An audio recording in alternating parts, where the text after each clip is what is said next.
Ho ho ho! Welcome to the last chapter of this part of Vlogmas, which is Vlogmas Day 10, where we are talking about the step-by-step process to get your Canadian permanent residence through express entry for federal skilled workers. So on day 1, we talked about checking your eligibility. On day 2, we talked about taking a language test. On day 3, we talked about the education credential assessment. On day 4, we talked about creating an express entry. On day 5, we talked about the waiting game before you're invited. On day 6, we talked about the invitation to apply. On day 7, we talked about the waiting after. On day 8, we talked about the ready for visa email. On day 9, we talked about the travel preparations and the landing process. And today, on day 10, we're going to talk about the first week in Canada. Like, your journey doesn't end just because you've entered the country. Guys, you will not rest. So first, you need to get a phone number. And so for you to get a phone number, there are always companies at the airports. They'll tell you that they're giving you a good deal. We got a good deal, I think, at the airport, and we needed the phone to order an Uber and whatever. The good thing is you can always get that deal there if you want, or if you don't have anyone inside you. If somebody's going to be waiting for you outside, you can use the Wi-Fi at the airport and then go to the mall later on and get your phone number. The good thing is, even the phone number that you get at the airport and the deal that you get at the airport, you can always cancel it later if you find a better deal, and you will still go with the same number that you got. Even if you change the company, like let's say you want to move from FIDE to Kudo, you can move with your phone number. So that's the nice thing about it.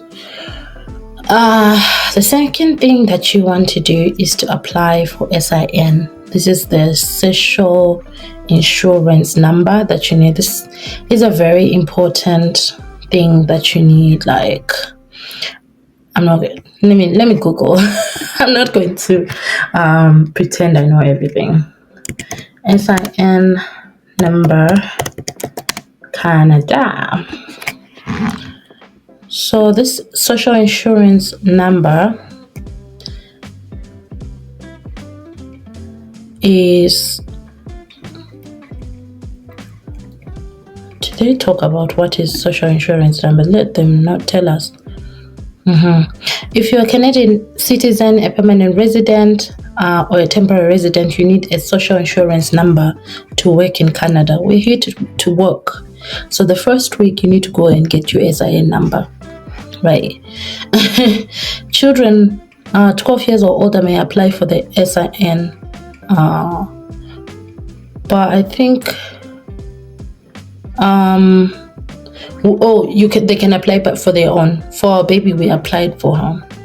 So you need this SIN for that. So you can always apply online. We went there.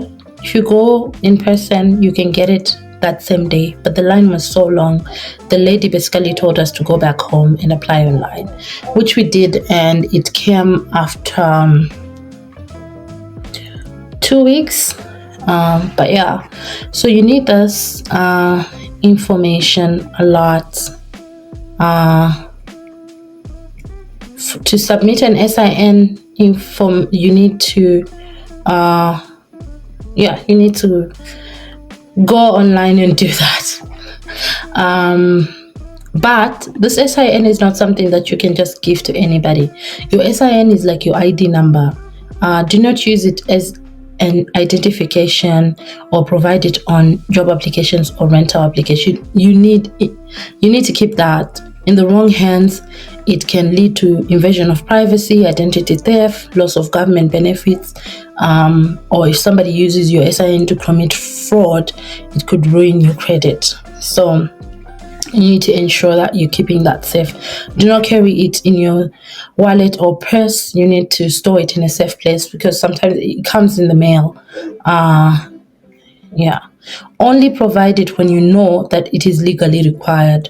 Like when they ask you, do you have SIN? Ask them, is it really? Sorry, my baby is at work and she's doing all kinds of things, but she's playing by herself. Ask them if they really require it. or if you can provide other means of identification. Do not reply to any emails that ask your personal information and all that. So just make sure you're keeping it safe. Okay. You need to open a bank account so that you can, start transacting here. There are many banks here. Obviously, you can choose what works for you. You can ask around, and they do offer newcomer benefits like zero charges for the month, or a signing bonus of $500. They all have these things, so just ask around which banks work well for you. We settled for one bank. So far I can't complain, because all these banks are regulated, so they're not likely to be much different. Just choose one and stick to it, or have 2-3 bank accounts if that works well for you. You also need to apply for your health insurance card. But the gag with this one is you cannot apply for your health insurance card if you do not have proof that that province is, or I'm talking about Alberta. Let me not generalize. In Alberta, you cannot apply for your health insurance unless you prove that you are a resident of Alberta. And how do you prove that? By having a lease. So you actually need to look for accommodation. And right now, I mentioned before in previous videos that there's like a housing crisis here. Finding homes is difficult, but you can always check on Facebook Marketplace, Kijiji, Rent Faster, and try to see like if you can secure accommodation. Some landlords are crazy. They'll ask for 6 months in advance. Some are nice and they'll just ask you for 1 month deposit, and that's it. So I'll say look around. Your health insurance will still be valid from the day that you entered. It's just that you don't have the card. So you can't find a doctor, but if you're sick, you can always go to the emergency room. So then you can start studying for your driver's license, guys. Drivers. If you follow me on Twitter, I'm sure you know that I have been trying to study for my driver's license and failing, but I am happy to announce that I finally got my class 7 license. So yay! I'll make a vlog about that in the upcoming vlogmases, lifestyle vlogmases. So I'm excited about that. I think the studying for your driver's license, you can even do this while you're waiting for your passport to come back, if you know the province that you're going to settle. And the last one being maintain your PR and become eligible for citizenship. So for you to maintain your PR, you need to how many days in Canada for citizenship? Yeah. So for you to apply for citizenship, you need to be physically present for at least 1,095 days. That is 3 years of the 5 years before the date you sign your application. But you can, if you don't meet the 3 years threshold, you can always just renew your permanent resident card. You don't have to apply for citizenship. You can just maintain your permanent resident status, right? Maintaining your permanent resident status through the days. You shouldn't commit any crimes, and you should have fulfilled the conditions of your PR status and all that. However, if you have been staying in Canada as you have not been one leg in, one leg out, you can apply for citizenship after 3 years you've stayed here, right? So, that's the goal for me anyway. Yeah. So now I'm going to answer the question that most people ask, like, is it worth it? You've heard me talk about this process for 10 straight days. And you might be asking, is it worth it? And I'm going to say it depends. If you come from a country where service provision is the pits, the potholes in the road are like fish ponds. If you have an accident, there are no ambulances that are going to come and get you because they are out of fuel. Unless you pay a private ambulance for $2,000 plus US, you're going to die on the road. Yes, it's worth it. If you come from a country where elections are rigged and the voices of the people and the youth in your country have not had provision, the youth in your country do not have any kind of insurance. They don't have jobs. The only thing that they have to their name is a birth certificate and a degree that is under their mom's bed, and they are not even going for work.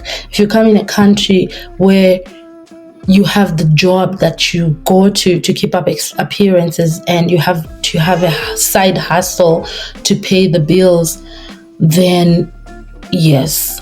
If you come from a country where if you can't even think about the future, like because you're thinking about day-to-day living, you don't see yourself, like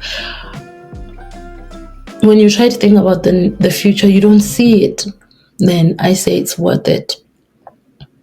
It's hard. It's not an easy process, but given where I come from, like I always joke with my husband, like I want to go back home. But go where? I'm not going. I'm dying here. Okay, that's morbid, but yeah, literally. Like I would, I love my country. But the way things are for the youth right now, there is no, and people might say that you're the youth, go back home, build your country. Like when you try to protest, you're beat up and put in prison. And I know I'm speaking not only for Zimbabweans right now, I'm speaking for Nigerians, I'm speaking for Kenyans, I'm speaking for all the African countries and other places where things are not moving. So yes, it is worth it. And if you've made it to this day, I would like to thank you for watching. Kindly like, subscribe, comment what was your favorite part. And of course, I'm going to continue with this series, this vlogmas. The next ones are going to be how we are preparing for our first Christmas in Canada. So I'm going to be showing all that, like us getting ready for Christmas. I'm starting new traditions for my family right now, and I'm excited for that. So without further ado, and because my baby is complaining, I'd like to say ho ho ho.